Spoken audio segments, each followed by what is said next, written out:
안녕하십니까.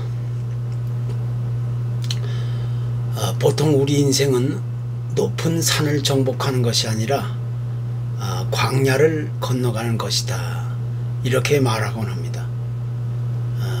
그 이유는 여러 가지로 대답할 수 있겠지만, 무엇보다 더 중요한 것은 우리의 인생길을 한마디로 표현하기는 너무나도 복잡하고 다양한 많은 삶의 그런 상황과 환경들이 각 사람들에게 존재하고 있다는 이유 때문일 것입니다. 그만큼 우리의 한평생을 각자가 살아가기에는 결코 그 누구도 쉬운 일만은 없다는 이야기가 되는 것입니다.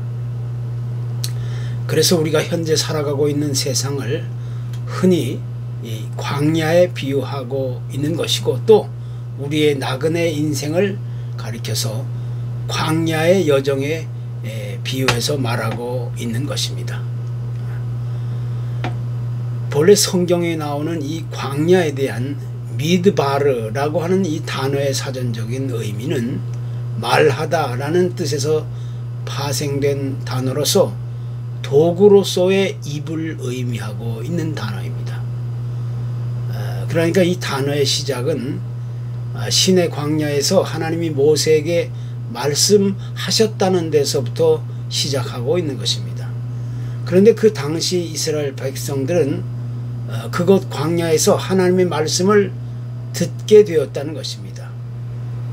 그렇기 때문에 광야란 그들에게 있어서 아주 단순하고 평범한 단어로서의 의미가 아니라, 광야의 삶을 직접 체험했던 이스라엘 백성들에게는 그 누구도 잊을 수 없는 아주 특별한 그런 의미의 고통과 아픔과 괴로움이 있었던 것으로 기억할 수 있게 된 것입니다. 그래서 우리는 이 세상의 현실적인 삶을 광야에 비유하면서 그렇게 말하게 되는 것입니다. 특별히 대부분의 많은 사람들은 이 광야라는 곳을 떠올릴 때마다 결코 쉽고 안전하고 즐겁고 또 기쁜 곳이라고 생각하지 않는 이유가 있기 마련입니다. 왜냐하면 이 광야라는 곳은 도시에 비하여 사람이 살기에는 아주 불편하고 지루하고 또 각종 위협과 불안함이 그렇게 상존해 있는 곳이기 때문입니다. 보통 우리가 생각하는 도시란 곳은 많은 사람들에게 기쁨과 즐거움을 주고 또 화려하고 매력적이고 편리하고 유익한 많은 것들을 제공해 준다고 알고 있는데, 그에 비해서 이 광야라는 곳은 모든 사람들이 살아가기에는 아주 너무 불편하고 불안하고 또 어렵고 힘든 곳이라고 생각할 수 있는 것입니다. 그래서 누구든지 자기가 직접 자원해서 광야를 선택하거나 그것을 선호하는 사람은 아주 극히 드물 수밖에 없는 것입니다. 또 어떤 경우에 있어서는 광야란 사람이 마땅히 피해가야 할 곳으로 여기고 또 실패한 사람들이 찾는 그런 전형적인 장소가 되기도 하는 것입니다. 그런데 구약의 이스라엘 백성들에게 있어서 또 오늘을 살아가고 있는 현대의 많은 그리스도인들의 영적인 삶에 있어서 이 광야란 우리가 쉽게 무시하거나 포기하거나 피해갈 수 없는 아주 영적인 절대적인 필수 코스가 되고 있는 것입니다. 왜냐하면 하나님이 약속해 주신 땅, 이 가나안을 들어가기 위해서는 누구든지 반드시 이 광야라는 것을 통과해야 하기 때문입니다. 그러니까 이 광야는 우리가 무시하고 잊어버리고 애써 피해야 할 장소가 아니라, 오히려 광야를 통하여 하나님의 백성으로 거듭나고 또 그런 곳에서 필수적인 훈련과 연단과 또 성숙할 수 있는 그런 도구가 되고 있다는 것입니다. 그래서 우리는 광야를 지나고 있는 때, 그때를 유심히 살펴보아야 할 필요적인 그런 요구가 제기되고 있는 것입니다. 또한 오늘을 살아가고 있는 현대 많은 그리스도인들에게 있어서 이 광야란 그 무엇으로도 비교할 수 없는 아주 기막힌 하나님의 선물이 되고 있는 것입니다. 과거 이스라엘에서 이 백성들이 이집트에서 노예 생활을 하고 있었을 때 그들에게 있어서 이 광야란 절대적인 삶의 필수의 요구는 무엇이었겠습니까? 그들이 노예 생활을 청산하려고 했을 때 하나님이 계획하신 때가 이제 찾아오게 되었습니다. 그들은 지도자 모세를 통하여서 그들의 오랜 바램과 수건이었던 노예 생활을 이제 깨끗하게 청산하고 꿈에 그리던 자유를 찾아 하나님이 약속해 주신 가나안 땅으로 이제 전진하게 되었던 겁니다. 그때 이스라엘 백성들이 직접 경험할 수 있었던 삶의 기쁨과 감격이야말로 참으로 말할 수 없는 크고 놀라운 기적과 같은 그런 일이었던 것입니다. 그런데 그렇게 기적적으로 모든 백성들을 이끌고 이제 이집트를 떠나 홍해바다를 건너서 약 3개월이 지났을 무렵에 그들은 시내 광야라는 곳에 다다르게 되었습니다. 바로 그곳에서 그들은 하나님께로부터 십계명이라는 것을 이제 받게 되었던 사건이 있었고, 이제 그때부터 무려 38년이라는 긴 세월 동안 멀고 긴 그런 광야 생활로 들어가게 되었던 겁니다. 사실 따지고 보면 하나님이 약속해 주신 최종 목적지인 가나안 땅까지의 거리는 대략해서 일주일 정도면 갈 수 있는 거리입니다. 길게 잡더라도 한 달이면 충분히 갈 수 있는 거리에 불과했습니다. 만약에 그때 자동차가 있었다면 7에서 8시간이면 충분히 도달할 수 있는 그런 거리였습니다. 그런데 왜 하나님께서는 이스라엘 백성들로 하여금 그렇게 멀지 않은 거리를 40년 동안이나 광야를 배회하면서 혹독한 시련과 아픔과 고통을 그들에게 허락해야만 했겠는가?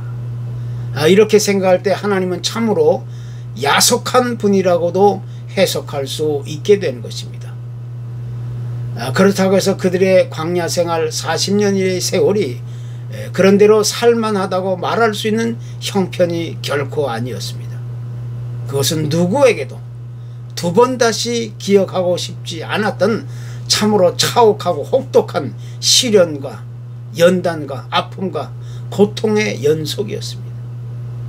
그들은 그곳 광야를 지나게 될 때 마실 물이 없어서 고통을 겪어야 했고, 먹을 음식이 없어서 또 고생을 하고, 알지 못하는 이방인들의 따가운 시선과 위협과 공포에 잠을 설치면서 또 언제 어떻게 닥칠지 모르는 장래에 대한 불안과 염려와 불확실성에 마음 편할 날이 하루도 없었습니다.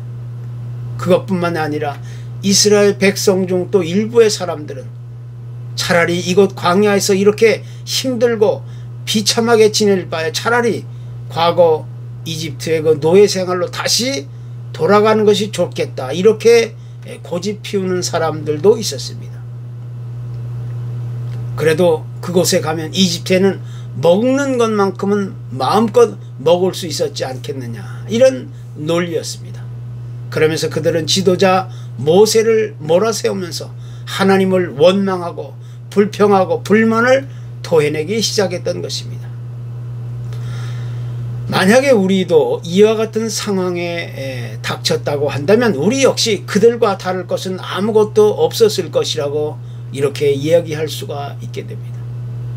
하나님의 약속을 따라 하나님이 지정해 주신 지도자 모세의 말만 믿고 이집트의 그 안락하고 편리한 삶을 뒤로 한 채 모든 것을 버리고 이제 이곳까지 왔는데, 왜 하나님은 우리를 사람이 살 수 없는 곳, 이곳 광야에 이끌고 와서 이렇게 방황하고 배회하면서 고통함, 비참함을 경험하게 하시면서 서서히 죽어게 하시는가? 참으로 하나님은 이해할 수 없는 분이라고 생각할 수 있었던 것입니다. 그 누구라도 하나님을 원망하고 불평하고 불만을 토해낼 수 있는 것입니다. 그렇지만 여기에는 그 누구도 거부할 수 없는 분명한 하나님의 숨겨진 섭리와 계획이 있었다는 것입니다. 비록 이스라엘 백성들이 지금 당장은 험하고 거친 광야를 지나고 있다 할지라도 이곳은 그들이 가야 할 하나님이 계획하신 최종 목적지가 아니라는 것입니다. 그들이 가야 할 최종 목적지는 하나님이 약속해 주신 바로 그 가나안 땅이었던 것입니다. 우리의 삶의 마지막 최종 목적지는 거칠고 험한 이 세상의 광야가 아니라는 것입니다.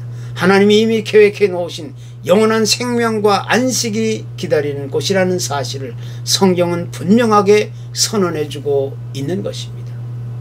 그렇기 때문에 지금 우리는 각자가 인생의 광야를 지나게 될 때 과연 우리는 무엇을 어떻게 하며 살아야 하는지를 스스로 깨닫고 우리가 마땅히 가야 할 길이 어딘지를 우리가 점검해 봐야 하는 것입니다.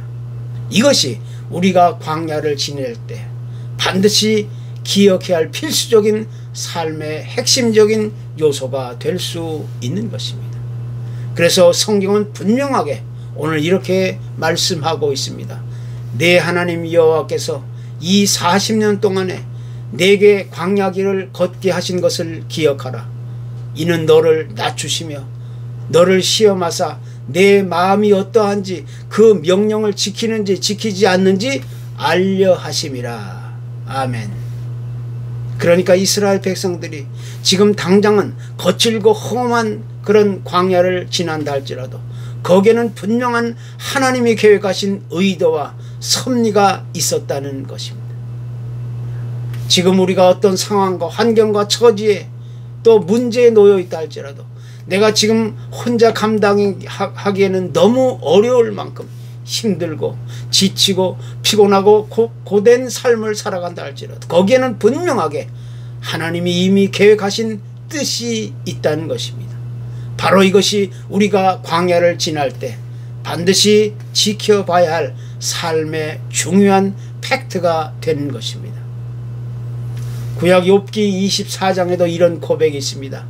나의 가는 길을 오직 그가 아시나니 그가 나를 단련하신 후에는 내가 정금같이 나오리라.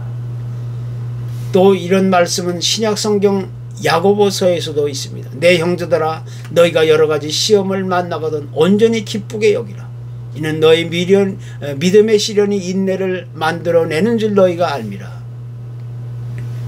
이런 것은 이 광야를 지나고 있는 모든 하나님의 백성들이 반드시 기억해야 할 변함없는 하나님의 말씀이라고 우리는 새겨볼 수가 있게 된 것입니다. 우리는 여기서 성경에 나오는 믿음의 사람들을 다시 한번 생각해 보게 되는 것입니다. 아브라함이나 요셉, 또 모세, 또 나옴이나 룻 같은 사람, 다윗과 엘리야, 침례요한, 또 예수님, 그리고 베드로, 바울 등등 이런 믿음의 사람들에게는 제각각 남다른 다양한 삶의 공통점이 있었습니다. 그들은 자청을 해서든지 타의에 의해서는 전부 하나님의 섭리와 뜻에 의하여 거칠고 메마르고 험한 광야 생활을 직접 체험했던 사람들이었습니다. 그들이 광야를 들어가게 되었을 때 혹은 광야를 지나게 되었을 때 그것은 결코 삶의 즐거움이나 기쁨이나 혹은 어떤 아름다움이나 화려함을 얻기 위해서 들어간 것이 결코 아니었습니다.